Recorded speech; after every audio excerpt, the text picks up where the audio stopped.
नमस्कार, कर्नाला टीवी में आपका स्वागत है। सबसे पहले नजर डालते हैं खास खबरों पर।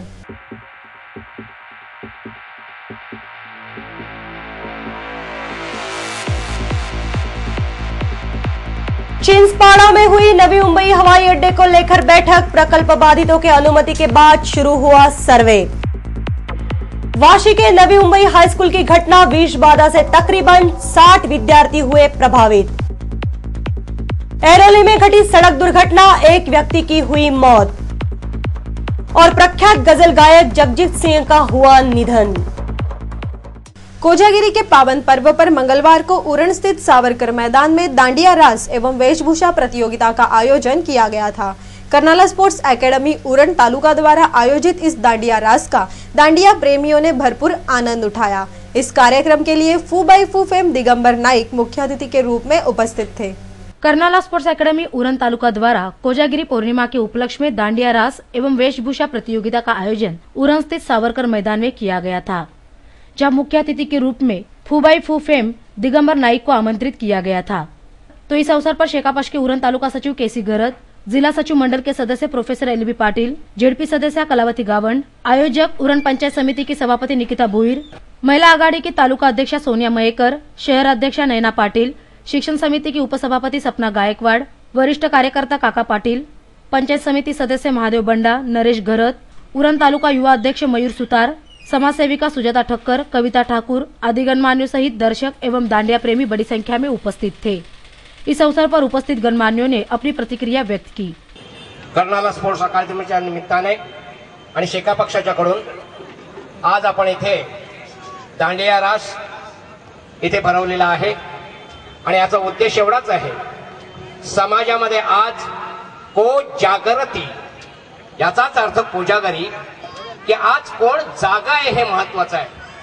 आज समाजामध्ये जो अंधकार पसरलेला आहे, जी कामं बाकी व्हायची राहिलेली आहेत, ती कुणीतरी पुढाकार घेऊन केली पाहिजे आणि ती कामं तालुक्यामध्ये शेका पक्ष करतो, म्हणून ही कोजागिरी आज साजरी होत आहे। आणि ही करताना आमचे आदरणीय आमदार विवेकानंद पाटील हे त्याच वेगाने सगळ्यांना घेऊन ही कामं करतात आणि समाजामध्ये एक अशा प्रकारचा ठसा उमटवलेला आहे की जे कामं राहिलेली आहेत, मग जेएनपीटीचा प्रश्न असो, ओएनजीसीच्या भरतीचा प्रश्न असो, शिडकोच्या भरतीचा प्रश्न असतो, तालुक्याभर पसरलेले खड्ड्यांचे रस्ते असो, ते रस्ते सुद्धा दिवसभर सगळ्या शिडकोच्या अधिकाऱ्यांना घेऊन आमदार साहेब फिरले आणि रस्ते बुजवले।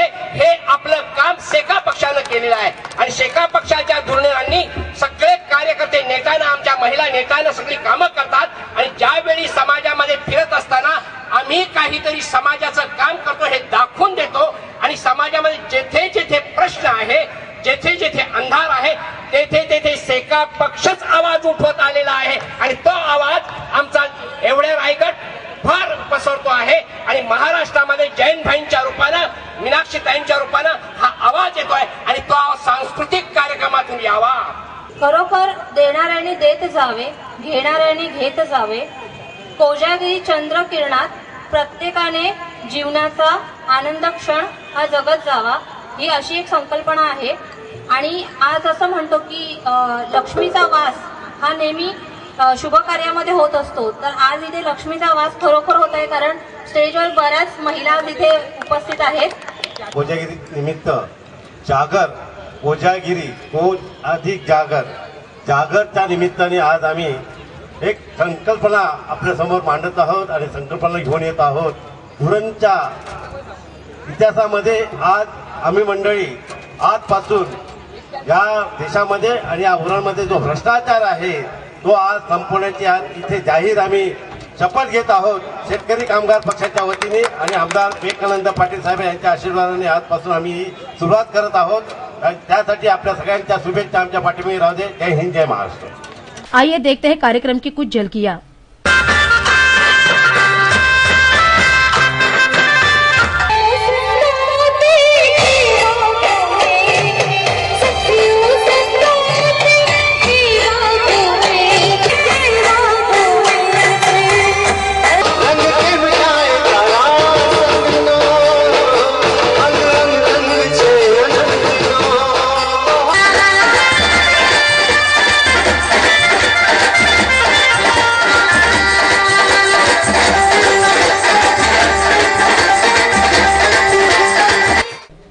दौरान उपस्थित गणमान्यों के हाथों विजेताओं को पारितोषिक वितरित किए गए।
नवी मुंबई हवाई अड्डे को लेकर सोमवार को सिडको प्रतिनिधि एवं प्रकल्प बाधित पुनर्वसन समिति की एक बैठक संपन्न हुई। इस बैठक में चिंचपाड़ा ग्रामवासियों की अनुमति से जमीन का सर्वे करने का शुभारंभ किया गया।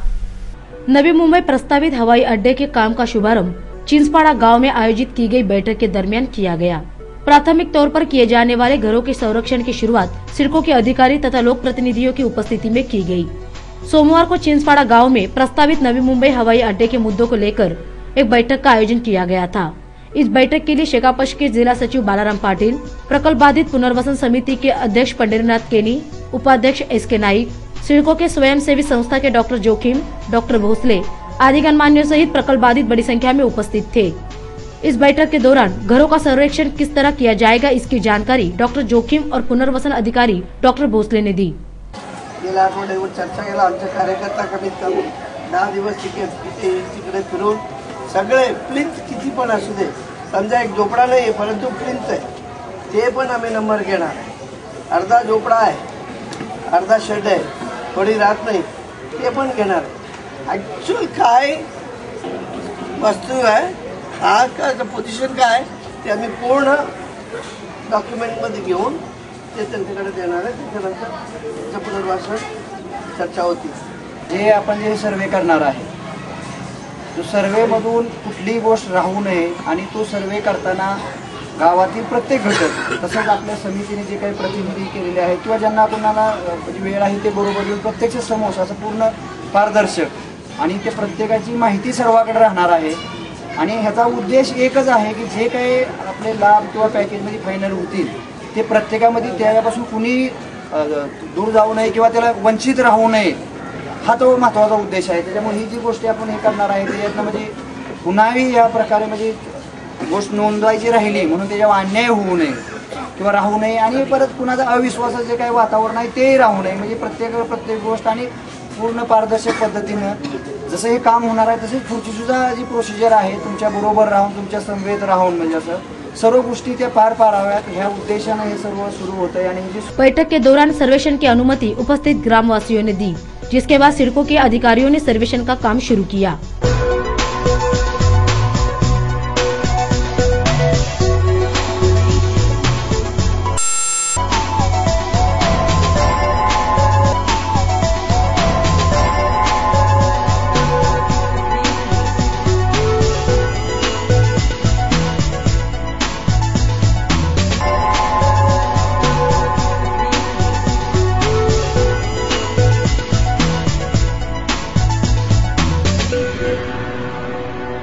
इस दौरान उपस्थितों को संबोधित करते हुए बालाराम पाटिल ने कहा कि भले ही सर्वेक्षण के लिए मंजूरी दी गई है, लेकिन जब तक सिडको प्रकल्प बाधितों को लाभ नहीं देती तब तक आगे का काम नहीं करने दिया जाएगा।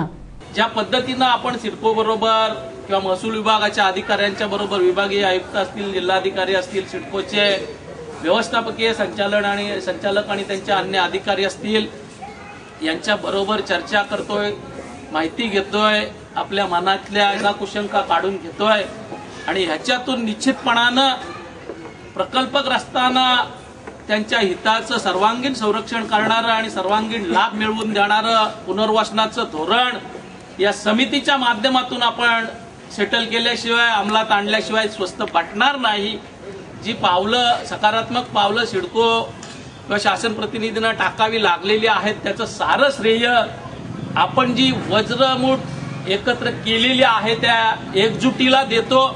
भविष्यातही या ठिकाणी आपल्या मनामध्ये विश्वास आहे की आज आपण सर्वेला परवानगी दिली तरी ह्याच्यातून जे पॅकेज आपल्याला घ्यायचं आहे, जे लाभ आपल्याला मिळवायचे आहेत, ते लाभ मिळवल्याशिवाय किंवा आपल्या हितांचं रक्षण केल्याशिवाय सिडको असो, केंद्र सरकार असो, महाराष्ट्र शासन असो, या कुणालाही आपल्या हिताच्या विरुद्ध या ठिकाणी कुठलंही काम करू देणार नाही. हा निर्धार आपल्यामध्ये आहे, हा विश्वास आपल्यामध्ये आहे आणि म्हणून आपण हे सर्वेची परवानगी दिलेली आहे.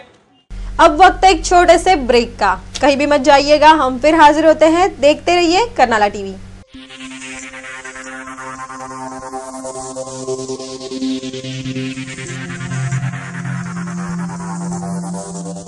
जनतेचा एकच निर्वाळा, बँक असावी तर कर्नाळा.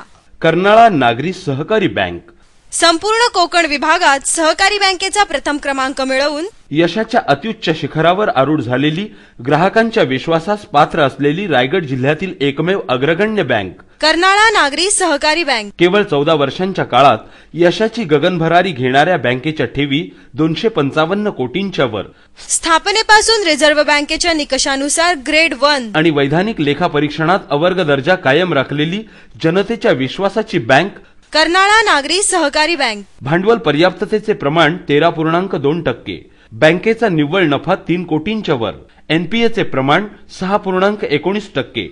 मुदत ठेवी अर्थात डिपॉझिट्सवर आकर्षक व्याज. दिनांक 1/8/2011 पासून मुदत ठेवीवरील आकर्षक व्याज दर 15 ते 45 दिवस 5.50%, 46 ते 90 दिवस 6.75%, 91 ते 180 दिवस 8%, 181 दिवस ते 1 वर्ष 8.75%, 1 वर्षाचे वर म्हणजेच 13 महिने ते 2 वर्ष 10.50%, 2 वर्षांचे वर म्हणजेच 25 महिने ते 3 वर्ष 10%, 3 वर्षांचे वर ते 5 वर्षे 9%, ज्येष्ठ नागरिकांसाठी 1% ज्यादा व्याज आणि आपल्या ठेवी 7.5 वर्षात दुप्पट.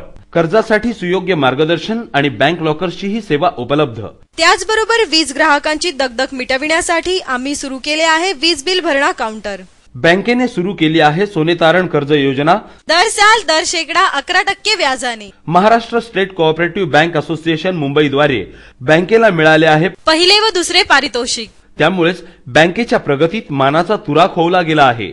अत्याधुनिक सेवा सुविधांनी सुसज्ज अशा आमच्या शाखा खारघर, नवीन पनवेल, महाड आणि तक्कागाव बँकेच्या यशाचा आलेख सदैव चढता ठेवण्यासाठी कटिबद्ध आहेत. आमचे सर्व संचालक आणि आमचे मार्गदर्शक बँकेचे अध्यक्ष माननीय आमदार विवेकानंद पाटील. माननीय आमदार विवेकानंद पाटील यांच्या उक्तीप्रमाणे अविश्रांत मेहनत आणि प्रामाणिकपणा हे यशाचे गमक या ध्येयाने आपल्या सेवेसाठी तत्पर आहेत बँकेचे मुख्य कार्यकारी अधिकारी तथा सरव्यवस्थापक हेमंत सुताने आणि त्यांचा कर्मचारी वृंद. तेव्हा बँकेच्या विविध योजनांचा लाभ घेण्यासाठी आणि सौजन्यशील सेवेसाठी सोमवार ते शनिवार सकाळी 9:30 ते 1:30 आणि दुपारी 2:30 ते सायंकाळी 6 या वेळेत प्रत्यक्ष संपर्क साधा. आमचा पत्ता कर्नाळा नागरी सहकारी बँक लिमिटेड, रतन मार्केट, पहिला मजला, टपाल नाका, उरण रोड, पनवेल. आमचे दूरध्वनी क्रमांक आहेत 27459111, 27462700 आणि 32983363. जनतेचा एकच निर्वाळा, बँक असावी तर कर्नाळा. कर्नाळा नागरी सहकारी बँक.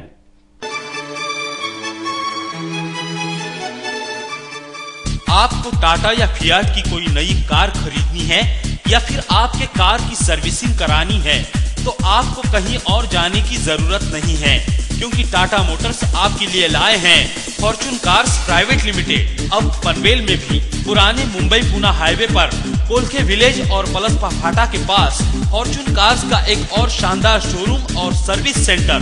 हमारे यहाँ आपको मिलेगी टाटा और फियाट कंपनी की हर प्रकार की कारें, जैसे टाटा की इंडिगो मांझा, इंडिगो सियर्स, Indica, Indica Vista, Safari Dicor, Sumo Victa, Sumo Grand MK2, Xenon और दुनिया में तहलका मचा देने वाली नैनो कार। वही फियाट की पुंटो और लिनिया गाड़ी भी हमारे यहाँ उपलब्ध है। फॉर्चून कार्स ने अब शुरू किया है अपना सर्विस सेंटर भी, जहां तजुर्बेकार मैकेनिक्स के जरिए आपके गाड़ी के हर पुर्जे की जांच कर हम आपको प्रोवाइड करेंगे सर्वोत्तम सर्विस।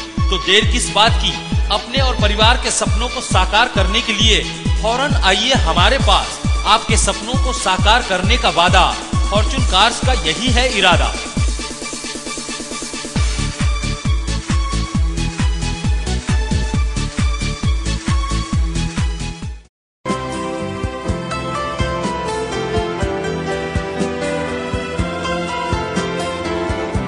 क्यों निशा जी, कहीं आज शॉपिंग का इरादा तो नहीं?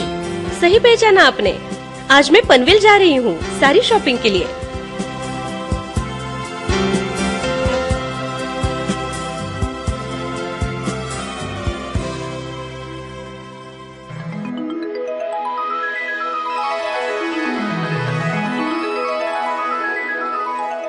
साची silk saris and wedding studio, best quality and reasonable rates यहाँ की खासियत है। शादी ब्याह हो या फैमिली फंक्शन, साची में आपको हर तरह की साड़ी मिलेगी। यह है डिजाइनर साड़ी, ब्राइडल वेयर हमारी प्यारी दुल्हन के लिए। यह है खूबसूरत प्योर सिल्क वर्क साड़ी, हमारी खूबसूरती में चार चांद लगाए सुपर नेट साड़ी। हमारी खूबसूरती को बढ़ाए pure silk Paithani, pure silk शालू और सेमी सिल्क साड़ीज, साथ में 9 वार 12 वार saris, printed saris, dress material, kurtis and gown और सूटिंग शर्टिंग भी आपको साची में मिलेंगे। एक हसीन ख्वाब साची, दिन की पहली किरण साची। साची silk saris and wedding studio, Aditya complex, जय भारत नाका, पनवेल।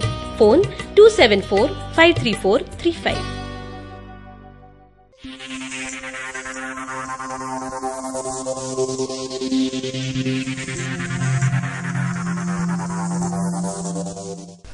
देश में बढ़ रही स्त्री भ्रूण हत्या को देखते हुए विभिन्न संस्था तथा NGO द्वारा जनजागृति मुहिम चलाई जा रही है।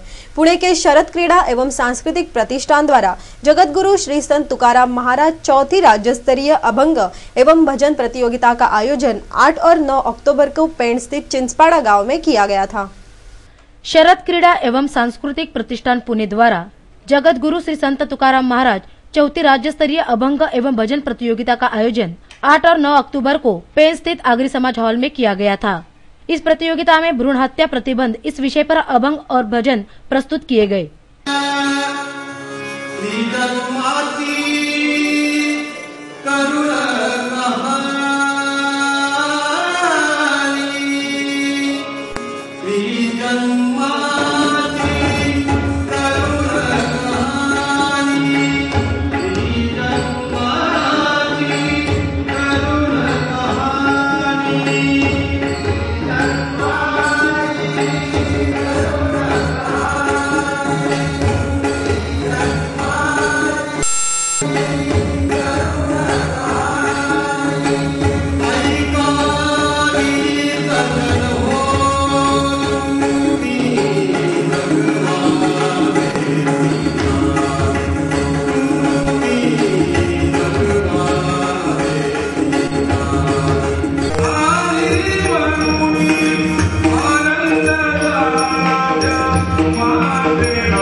इस अवसर पर विधायक धैर्यशील पाटिल, नवी मुंबई के महापौर सागर नाईक, हरिभक्ति परायण अरुण बुआ कारेकर, महादेव बुआ शाहबाजकर, नवी मुंबई कृषि उत्पन्न बाजार समिति के संचालक भीमकांत पाटिल, लक्ष्मीकांत खांबिया आदि गणमान्यों सहित दर्शक बड़ी संख्या में उपस्थित थे।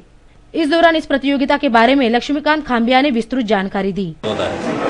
जगद्गुरू श्री संत तुकाराम महाराजांच्या नावानं होणारी राज्यस्तरीय 4थी भजनारी अभंग स्पर्धा आणि त्याचा विषय आहे स्त्री भ्रूण हत्या विरोधामध्ये जनजागृती करणे।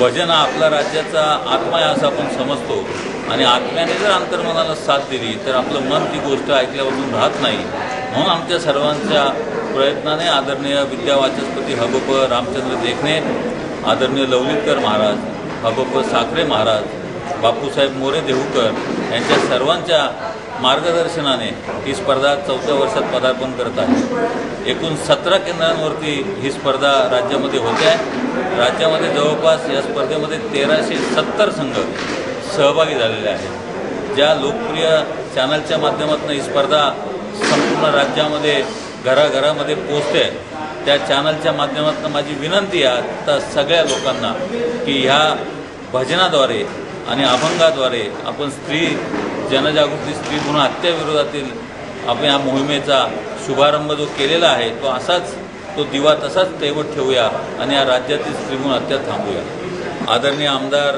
विवेकानंद पाटील यांचं जे TV कर्नाळा आहे आणि गेले 2 दिवस सातत्यानं जगद्गुरू श्री संत तुकाराम महाराज राज्यस्तरीय भजन आणि अभंग स्पर्धेचं प्रक्षेपण आपल्या लोकप्रिय TV चॅनलद्वारे रायगड आणि पनवेल विभागामध्ये करतायत। TV कर्नाळाद्वारे माझी विनंती आहे की स्त्री भ्रूण हत्या आपण थांबूया। जागर जाणीवांचा तुमच्या माझ्या लेकींचा आपल्या लेकींना आपण वाचूया। कुल मिला के देखा जाए तो भ्रूण हत्या के बारे में जन जागृति के लिए शरद क्रीड़ा एवं सांस्कृतिक प्रतिष्ठान की एक बेहतर कोशिश थी। नवी मुंबई हाई स्कूल के विद्यार्थी विष बाधा से पहुंच गए अस्पताल। तो आइए जानते हैं उन बच्चों ने क्या खा लिया जिसकी वजह से बच्चों को अस्पताल में भर्ती करवाना पड़ा। खबर विस्तार से। वाशी स्थित सेक्टर 1 में नवी मुंबई हाई स्कूल के 60 से भी अधिक बच्चे यकायक तबियत बिगड़ने की वजह से नवी मुंबई महानगर पालिका अस्पताल में भर्ती करवाए गए, जिनमें से ज्यादातर बच्चों को इलाज के बाद घर जाने की इजाजत दी गई तथा कुछ बच्चों को 24 घंटे डॉक्टरों की निगरानी में अस्पताल में ही रखा गया है। इस हादसे से विद्यालय में अफरा तफरी मच गई। हम आपको बता दें, हादसे की वजह विष बाधा है। विद्यालय के मास्टर के जन्मदिन के उपलक्ष्य में बच्चों ने केक लाया था। उस केक के खाने के बाद ही बच्चों की तबीयत बिगड़ गई। घटना की गंभीरता को देखते हुए नवी मुंबई के महापौर सागर नाइक ने अस्पताल का दौरा किया और पीड़ित बच्चों से मुलाकात की। वाशी पुलिस ने केक बेचने वाले दुकानदार पर मामला दर्ज कर लिया है। विष बाधा पर महापौर सागर नाइक ने मीडिया कर्मियों से बात की। केक आणला होता तर ती शाळेची म्हणजे ज्या शॉपमधून आणला होता त्या शॉपवर कठोर कारवाई होईल यासाठी पोलीस ते पूर्ण तपास करत आहेत। नाही अजूनपर्यंत कोणाला अटक वगैरे केलेली नाही। आता तो फूडमध्ये काय होतं एक्झॅक्टली आणि त्यांच्या त्या शॉपमध्ये काय काय होतं त्या दृष्टीने पोलीस तपास करून ते पोलीस त्या प्रकारची कारवाई करते। ॲडमिट 14 जणांनाच केलेली आहे आणि तेच गंभीर नाही आहेत, म्हणजे ते आउट ऑफ डेंजर आहेत पूर्णपणे। आणि बाकी जी मुलं आहेत ज्यांनी केक केलं त्यांची तपासणी चालू आहे, त्यांना काही झालेलं नाही। 14 जणांना त्यांना पॉइझनिंग झालेलं आहे, त्यांना वॉमिटिंग वगैरे होत आहे, एडमिट करून घेतले, त्याच्यावरची ट्रीटमेंट चालू है। वही इस मामले पर वाशी पुलिस थाने के वरिष्ठ पुलिस अधिकारी राव साहेब सरदेसाई का कहना था, बच्चों ने अलग अलग जगह से 3 जगह से केक लाए थे, उनमें से फूड पॉइजनिंग हो गया। 56 बच्चे इधर नवी मुंबई हॉस्पिटल में एडमिट है। उनमें से 25 बच्चे जो है 25 बच्चे जो है उनको ज़रा ज़्यादा फूड पॉइजनिंग हो गया। बाकी के 32 जो है वो उनको ज़्यादा असर हो गया नहीं। जो 25 है बच्चे जिनको ज़्यादा असर हो गया उनका भी वो पेट में का कंटेंट्स डॉक्टर लोगों ने निकाल दिया है, वो आउट ऑफ डेंजर है। जहाँ से ये केक लाए हैं 3 जगह से, वो 3 लोगों दुकानदार को कब्जे में लेके इंक्वायरी चालू है। फिलहाल सभी बच्चों की तबीयत लगभग ठीक है और वो दूसरे दिन विद्यालय प्रतिदिन की तरह जा पाएंगे, लेकिन केक बेचने वाले की तफ्तीश की जाएगी और देखा जाएगा कि किस प्रकार का केक दुकान में वो बेच रहे थे, जिसकी वजह से बच्चों की तबीयत बिगड़ गई। कैमरामैन किरण पाटिल के साथ कर्नाला टीवी के लिए गोपाल शाह की रिपोर्ट। फिर लेते हैं एक छोटा सा ब्रेक।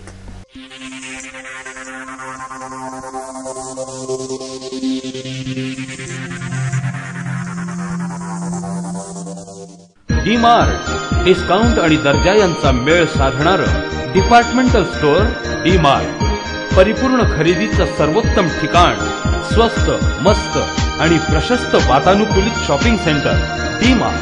डी मार्ट मध्ये आहेत 8,000पेक्षा जास्त वस्तूंच्या व्हरायटी, धान्य, कडधान्य, ताजा भाजीपाला, स्टेशनरी, कॉस्मेटिक्स, गिफ्ट आर्टिकल्स, भांडी, प्लास्टिक आयटम, फर्निशिंग, त्याचबरोबर जेंट्स, लेडीज आणि चिल्ड्रन्स रेडीमेड गारमेंट सुद्धा।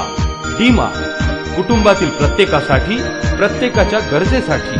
डी मार्ट, दररोज डिस्काउंट, दररोज बचत, सकाळी 10 ते रात्री 10, अखंड विनम्र सेवा फक्त डी मार्ट मध्ये, म्हणजेच डिस्काउंट मार्ट मध्ये। आमचा पत्ता D mart, plot number 1, sector 9E, sector 14 समोर, सिडको वॉटर टँक जवळ, रोडपाली गाव रोड, कळंबोली। डी मार्ट, आजच आमच्या कळंबोली शाखेला भेट द्या आणि खात्री करा। संपर्क नंबर 9167 30 75 80, म्हणजेच 9167307580। आमची शाखा नवीन पनवेल मध्येही कार्यरत आहे। D mart.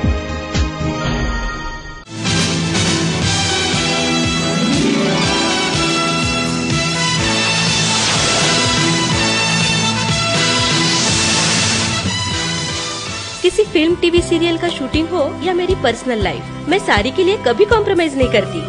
साड़ी के लिए पनवेल में बस एक ही नाम, बिंदनी साड़ीज एंड ड्रेस मटेरियल्स।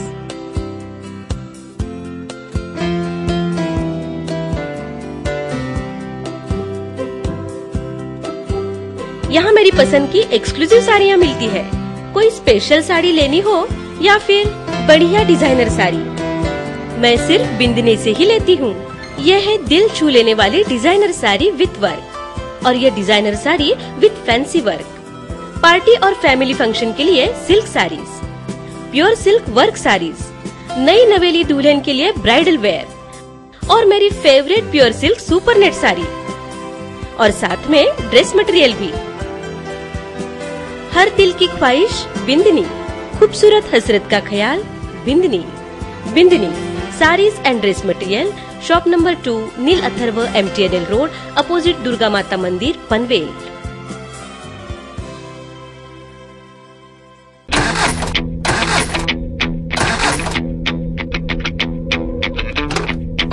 क्या आप अपनी पुरानी कार या घटिया सर्विस से परेशान हैं? या आप मेंटेनेंस पर खर्चा करते करते थक गए हैं? तो अब परेशान होने की जरूरत नहीं है, क्योंकि आपकी चिंता दूर करेगा रायगढ़ का सबसे बड़ा कार शोरूम, आपका अपना काइजन हुंडई भव्य कार शोरूम, जहां आपको मिलेगी हुंडई कंपनी की हर प्रकार की कार, जैसे हुंडई सेंट्रो, i10, i20, लेटेस्ट वेरना और एसेंट एग्जीक्यूटिव। हम मानते हैं कि ग्राहक भगवान हैं, लिहाजा हमारे शोरूम में आए हर ग्राहक को हम मुहैया कराते हैं सबसे अच्छी हॉस्पिटलिटी, बेहतर सर्विस और ओरिजिनल स्पेयर पार्ट्स। और हाँ, काइजन हुंडई में आप अपनी पुरानी गाड़ी के बदले पा सकते हैं नई चमचमाती कार। आपकी गाड़ी की हर समस्या को सुलझाकर आपको चिंता मुक्त करने का हम वादा करते हैं। हम बाध्य हैं आपके सपने को हकीकत में बदलने के लिए।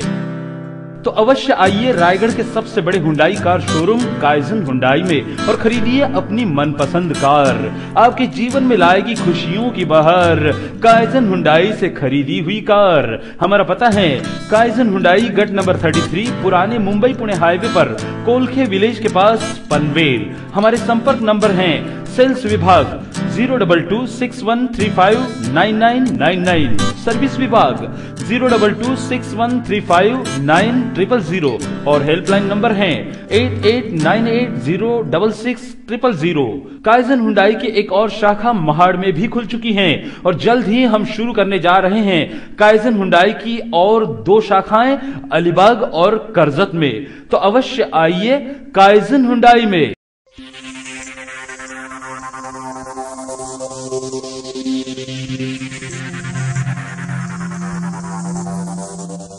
रिक्शा यात्रियों को हो रही समस्याओं को देखते हुए मुंबई सहित समूचे महाराष्ट्र में उन रिक्शा चालकों पर कार्यवाही की जा रही है जो अपनी मनमानी कर रहे हैं। पनवेल में भी ऐसे रिक्शा चालकों पर सख्त कार्रवाई की गई। मुंबई और नवी मुंबई में आरटीओ द्वारा रिक्शाओं पर कार्रवाई होने के बाद अब पनवेल में आरटीओ द्वारा रिक्शा चालकों के खिलाफ सख्त कार्रवाई की जा रही है। इसके चलते पनवेल आरटीओ ने 3 महीनों में अब तक 327 रिक्शाओं पर कार्रवाई करते हुए लाखों रुपयों का जुर्माना वसूला है। साथ ही अधिक भाड़ा वसूलने वाले 12 रिक्शा चालकों पर कार्रवाई की गई।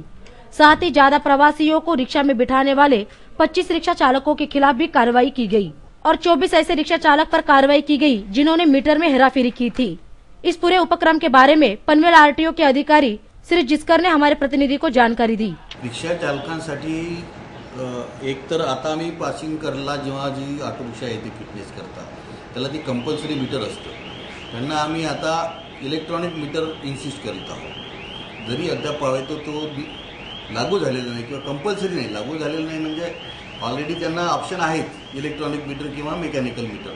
त्यांना आम्ही आतापासून त्यांना प्रोत्साहित करत आहोत की त्यांनी इलेक्ट्रॉनिक मीटर घ्यावा। एवी तेवी त्यांचे ते मेकॅनिकल मीटरचे जे पैसे ते वाया जाण्याची शक्यता आहे, कारण लवकरच आम्ही इलेक्ट्रॉनिक मीटरसाठी सक्ती करणार आहोत। त्यामुळे इलेक्ट्रॉनिक मीटरसाठी ऑटो रिक्षा धारकसुद्धा आता उत्सुक आहे।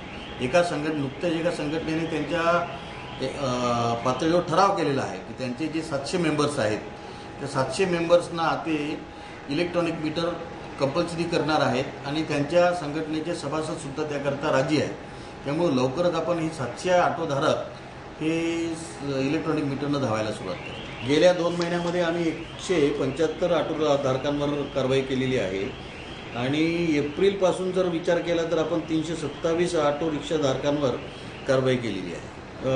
एक वाहन फिट नसणे, चालण्यास फिट नसणे अशा प्रकारची 44 वाहनं आहेत। जास्त भाडं आकारले म्हणून 92 ऑटो रिक्षांवर आपण कारवाई केलेली आहे। प्रवासी जास्त घेतले म्हणून 27 ऑटो रिक्षाधारकांवर कारवाई केलेली आहे। भाडेच नाकारल्याबद्दल 2 ऑटो रिक्षांना आपण कारवाई केलेली आहे। सदोष मीटरसाठी 24 ऑटो म्हणजे मीटर त्यांनी बसवलं नाही किंवा दोषयुक्त मीटर आहे त्यांचं, अशा 24 वाहनांवर कारवाई केली आहे। उद्धटपणे वर्तणूक केली एखाद्या प्रवाशाची त्यासाठी 9 प्रवासी ऑटो रिक्षाधारकांवर कारवाई केली है। ऐरोली स्थित दर्दनाक हादसे में एक छात्र की मौत हो गई। तो आइए जानते हैं दुर्घटना घटने की वजह क्या थी और क्या कहना था पुलिस अधिकारी का। खबर विस्तार से।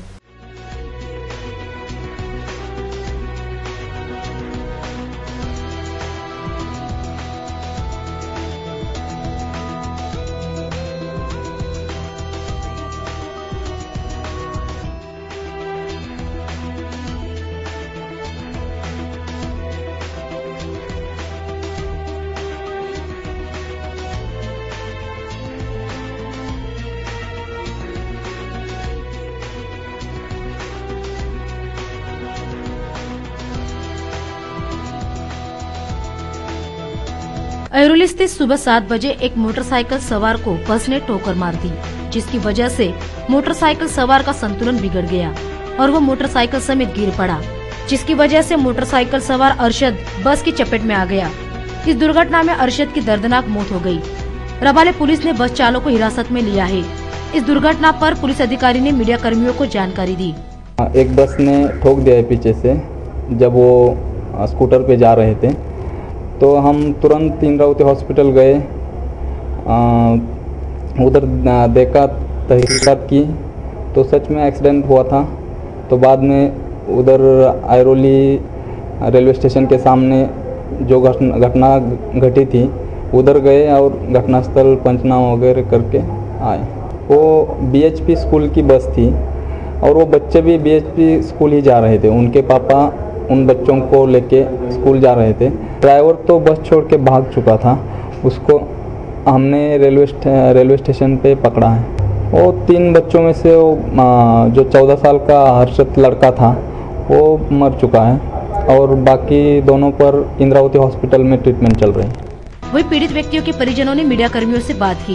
उधर से घनसोली से अपना आए और इधर ऐरोली अंदर लिया स्टेशन के सामने, मतलब अपने लेफ्ट साइड के पड़ के सीधे जा रहा था और पीछे से वो बस वाले ने टक्कर दिया और हम लोग सब जन नीचे गिर गए। के बाद में ये मेरे दोनों लड़के जो बड़े वाले थे वो थोड़ा दूर पे जाके गिरे। छोटा वाला उसको मैं निकालने लगा, देखा तो ये चिल्ला रहा था। तो फिर उसके बाद में मैं उसको उठा के और 2-3 आदमी लेके उस हॉस्पिटल आया।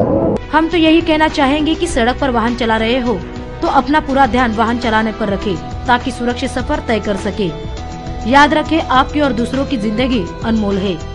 करनाला टीवी के लिए नवी मुंबई से गोपाल शाह की रिपोर्ट। चलते चलते दोबारा एक नजर डालते हैं खास खबरों पर।